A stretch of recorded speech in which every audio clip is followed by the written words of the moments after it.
ప్రస్తుతం నిజామాబాద్ డీసీసీ పదవికి సంబంధించి మొత్తం అధ్యక్ష పదవికి సంబంధించినటువంటి పనులైతే ఆ అభ్యర్థుల పరిశీలన జరుగుతూ ఉంది. ఒకవైపు నగర అధ్యక్షునికి సంబంధించినటువంటి ప అభ్యర్థుల ప్రక్రియ అయితే నడుస్తుంది. మాట్లాడదాం. ప్రభుత్వ సలహాదారు షబ్బీర్ అలీ గారు ఉన్నారు. ఏం చెప్తారనే అంశం పైన మాట్లాడదాం. సార్ నమస్తే.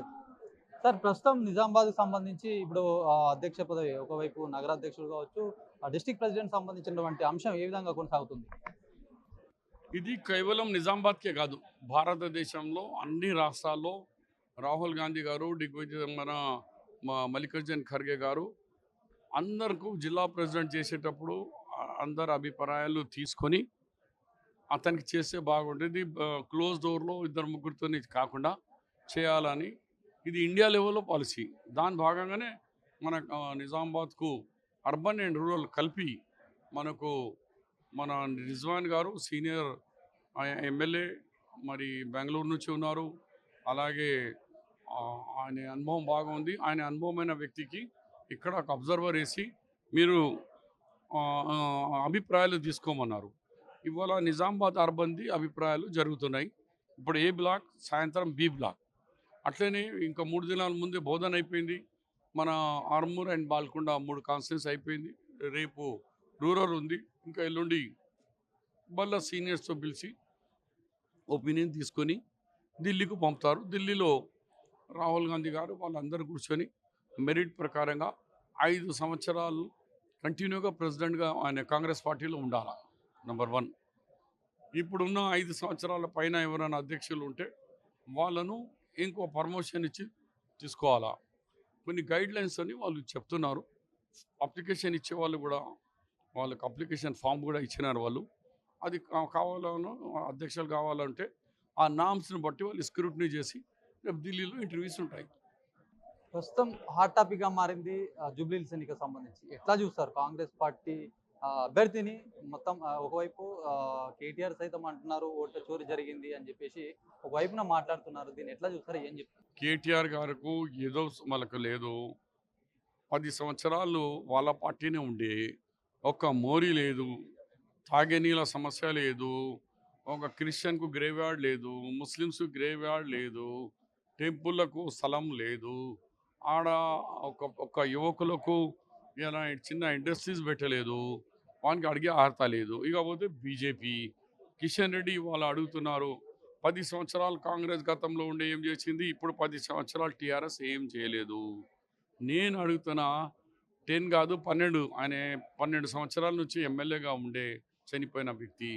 నువ్వు కూడా సికింద్రాబాద్ పార్లమెంట్లో ఒక భాగం జూబ్లీ హిల్స్, నువ్వు ఎంపీగా ఉన్నావు, కేంద్ర మంత్రిగా ఉన్నావు, నువ్వు ఏం చేసినావు, ఎన్నిసార్లు జూబ్లీ హిల్స్కి వచ్చినావు, ఏ ప్రాజెక్ట్ తీసుకొచ్చినావు, ఎంతమందికి ఉద్యోగాలు ఇప్పించినావు? నేను నీకు సవాల్ చేస్తున్నా కిషన్ రెడ్డి గారు, మీరు జవాబు ఇవ్వండి. ముందు మీదే కదా పార్లమెంట్, అది స్టిల్ మీరే, మీ కిందనే ఉంది, మీకు ఓటేసినారు వాళ్ళు. మీరు ఉల్టా క్వశ్చన్ అడుగుతారు, వాళ్ళు ఏం చేసిండు, నువ్వేం చేసినావు, నీ కథ చెప్పు ముందుగాల అని మీ ద్వారా ఆయనకు అడుగుతున్నావు. సార్ ఇప్పుడు ప్రస్తుతం ఆర్ఓబి పనుల గురించి చాలా ఇష్యూ నడుస్తూ ఉంది. ఒకవైపు ధర్మపురి అరవింద్ సైతం మాట్లాడారు, ఆర్ఓబి నిధులు ఇవ్వకుంటే నిరాహార దీక్ష చేస్తామంటున్నారు. అంత అవసరం లేదు. ఆల్రెడీ గౌరవ ముఖ్యమంత్రి గారు ఇక్కడ వచ్చి రిప్రజెంటేషన్ తీసుకున్న తర్వాత మేము కూడా గతంలో ఇచ్చినాము. నేను దానికి ఎక్కడెక్కడ ఎవరెవరికి నిధులు ఇచ్చేది ఉందో, మా రైల్వే వాళ్ళు ఎంత ఇవ్వాలా, మేము ఎంత ఇవ్వాలా లెక్క తీయమని కలెక్టర్ గారికి రిపోర్ట్ ఇచ్చినారు. వాళ్ళు లెక్కలు కూడా ఇచ్చేస్తున్నారు. వెరీ సూన్గా ఒక వారం రోజుల్లో ఒకవేళ మాది ఉంటే మాది, లేకుంటే సీఎం గారు అన్నారు జనరల్ మేనేజర్ రైల్వేతోని మాట్లాడి కేంద్రం ఇచ్చేది ఉంటే కేంద్రం, రాష్ట్రం, కానీ పని ఆగకుండా నాది నీది అనే కొట్టాడే కాకుండా ఆ కేంద్రం రాష్ట్రం కలిసి దాన్ని ఇమ్మీడియట్లీగా స్పీడప్ చేస్తాం. నగరంలో డబుల్ బెడ్రూమ్ల ఇష్యూ చాలా వరకు రేపు మాపు అనే నాంతా ఉంది. మరి ఏ రోజు వరకు, ఎప్పటి వరకు క్లియర్ అయ్యే అవకాశం ఉంటుంది? ఇప్పుడు దానికి అడిషనల్ ఫండ్స్ ఇచ్చినాం. డబుల్ బెడ్రూమ్ ఖాళీ ఉండొద్దు. దాన్ని నాసిరకంగా వర్క్ టీఆర్ఎస్ అమలు చేసి అంతా కాంట్రాక్టర్ దొబ్బిపోయినారు. అవన్నీ మళ్ళీ వాళ్ళకు ఇచ్చే ముందు వర్క్ కంప్లీట్ చేస్తున్నాం, క్లీనింగ్ చేస్తున్నాం, ఎక్కడెక్కడ రిపేర్ చేయాలని చేసి వెరీ సూన్గా ఇప్పుడు మన ఇన్ఛార్జ్ మినిస్టర్ గారు అక్కడ మేడారం జత్రాలో ఉన్నారు. వాళ్ళు రాగానే ఈ వారం దినాల్లో మొన్నటి వరకు వర్షాలు, ఎలక్షన్ కోడ్ ఏం చేయలేకపోయినాం. ఇప్పుడు ఎలక్షన్ కోడ్ లేదు, వర్షాలు తగ్గిపోయినాయి, ఫాస్ట్గా పనిచేసి బెనిఫిషియర్స్ ఎవరు ఉన్నారో బీద వాళ్ళు ఎంతమంది ఉన్నారో వాళ్ళని ఫస్ట్ ఇస్తాం. ముఖ్యంగా ఇప్పుడు ఎలక్షన్స్ గురించి మాట్లాడితే 42% అనేది కాంగ్రెస్ గవర్నమెంట్ ఎన్నికలు జరగవని తెలిసి కావాలనే ఒక నాటకంతో ఇదంతా తెరలేపింది అని చెప్పేసి చెప్తున్నారు. సుప్రీంకోర్టుకి వెళ్ళిన బీసీకి సంబంధించిన 42% అసలు చెల్లదు రాదు అనే అంశాలపైన మాట్లాడుతున్నారు సార్. ఇప్పుడు చదువు రానోళ్ళకు బేకుపోలకు మేము ఏం జవాబు ఇవ్వాలా? మేము క్లియర్గా చెప్పినాం 9th షెడ్యూల్లో. ఎందుకంటే ఫస్ట్ మా జనాభా ఎంత ఉన్నది, బ్యాక్వర్డ్ క్లాస్ జనాభా ఎంత ఉంది ఇప్పటివరకు ఎవరికి తెలియదు. మన డెడికేషన్ కమిషన్కు వేసి అసలు బ్యాక్వర్డ్ జనాభా ఎంత ఉన్నది అంటే లెక్కలు వచ్చినాయి. 56% జనాభా వెనుకబడిన తరగతి వాళ్ళది ఉన్నది అని జనాభా వచ్చింది. ఆ జనాభా మీద మేము క్యాబినెట్లో పెట్టి అసెంబ్లీలో పెట్టి పాస్ చేసి పార్లమెంట్కు పంపించినాం కేంద్రానికి. 9th షెడ్యూల్లో పెట్టి మాకు 69% వరకు రిజర్వేషన్ పోయేందుకు అవకాశం ఇవ్వమన్నాం. కానీ ఆడ ఎవరున్నారు? గవర్నమెంట్ బీజేపీ అడ్డుపడింది. ఆ బిల్ని లెక్కబట్టలేదు, అట్లనే పెండింగ్ ఉంది ఐస్ బాక్స్లో.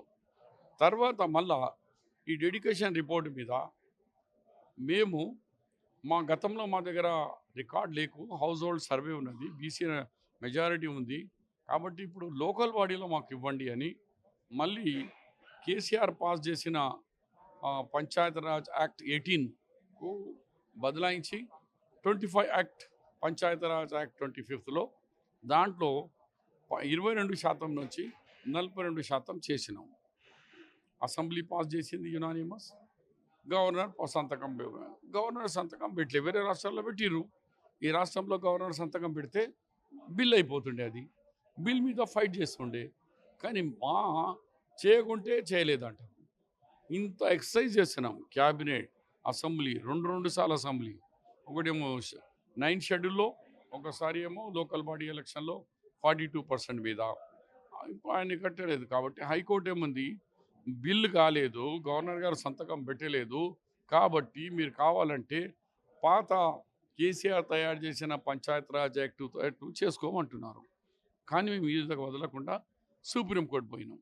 సుప్రీంకోర్టు ఏమంటుందో దాని తర్వాత హైకోర్టు డివిజనల్ బెంచ్ ఆ జడ్మెంట్ పెండింగ్ ఉంది.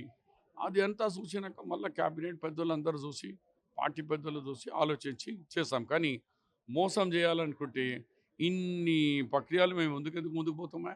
ఫస్ట్ డేనే కొట్టి పారేస్తాం.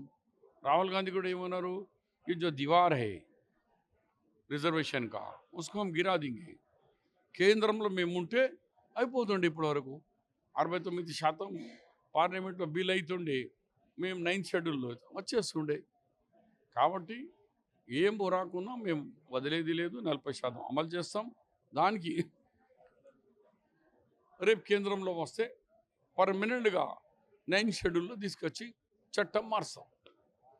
ముఖ్యంగా ఇక్కడ ఉన్నటువంటి ప్రజలు, నిజామాబాద్ జిల్లా ప్రజలు కావచ్చు, మొత్తం జిల్లా వ్యాప్తంగా మీరు ఏదైతే గ్యాస్ సంబంధించి కావచ్చు, ఇటు కరెంట్ బిల్లుకి చాలా మటు గ్రౌండ్ స్థాయిలో సమస్యలు ఉన్నాయి. సమస్యలు అధికారుల దృష్టి తీసుకోకపోతే కూడా కావట్లేదు. 200 యూనిట్లు ఇప్పటివరకు చాలా మటుకు అమలు కావట్లేదు. గ్యాస్కి సంబంధించి 500 రావట్లేదు అని ప్రధానంగా ప్రజలైతే మట్టి మాటలు వాళ్ళు ఎవరో చెప్పినా కాదు. ప్రతి స్థలం ఏరియాలో తిరుగుతున్నా వస్తున్నాయి సార్ అంటున్నారు. అలాంటి ఏదైనా ఉంటే మా దృష్టికి మీరు తెచ్చి ఇవ్వండి దయచేసి. మేము తప్పనిసరిగా ఎస్సీ గారికి ఇప్పుడే మాట్లాడతాను. కానీ చెప్తున్నారు, ఫీల్డ్లో వెళ్తున్నాం. నిన్న మొన్నటి వరకు వర్షాలు ఉండే, ఉసుక దొరకలే, మా ఇంద్రమ్మ ఇల్లు పూర్తి కాలే. నిన్నటి నుంచి ఉసుక క్వారీ ఇచ్చేసినాం, ఉసుక తీసుకొచ్చుకోమన్నాం, కట్టుకోమంటున్నాం. వస్తాయి కొన్ని సమస్యలు వస్తూ ఉంటాయి. వర్షాలు ఉండే, అన్ని నీళ్ళు ఉండే, ఉసుక తీసుకోలేకపోయినాం. పొత్తంగలు ఇచ్చినారు, పొత్తంగల్ నుంచి తీసుకొచ్చుకోమంటున్నాం. రైట్, ఇది పరిస్థితి. మొత్తానికి షబ్బీర్ అలీ గారు మాట్లాడిన మాటలు ఏ ప్రశ్నకైనా సమాధానం చెప్పే విధంగా ఆయన మాట్లాడారు. ముఖ్యంగా అనేక కాంగ్రెస్ గవర్నమెంట్ అనేక పనులు చేశాయి. ఆ పనుల్ని ఒకవైపు బీజేపీ సంబంధించి వాళ్ళ కిషన్ రెడ్డి మాట్లాడినటువంటి మాటలు మొత్తం ఇన్ని సంవత్సరాల నుంచి అక్కడ పనిచేస్తుంది, కానీ వాళ్ళు దృష్టి పెట్టక మా పైన ఇప్పుడు మాట్లాడుతున్నారని చెప్పేసి ఆయన క్వశ్చన్ చేస్తున్నారు. ఏదేమైనప్పటికీ ప్రభుత్వం ఖచ్చితంగా ప్రతి రైతులకు కావచ్చు, ప్రజలకు కావచ్చు, అన్ని 6 గ్యారంటీలు ఇచ్చి అమలు చేస్తున్నాము. ఏదైనా ఇబ్బందులు ఉంటే ప్రజలు కావచ్చు, ఎవరైనా తమ దృష్టికి తీసుకొస్తే ఆ సమస్యల్ని పరిష్కారం చేసే విధంగా ప్రయత్నం చేస్తామని షబ్బీర్ అలీ చెప్తున్నటువంటి పరిస్థితి. కెమెరా పర్సన్ సందీప్తో శ్రీనివాస్, అభినవ్ భారత్, నిజామాబాద్ నుంచి.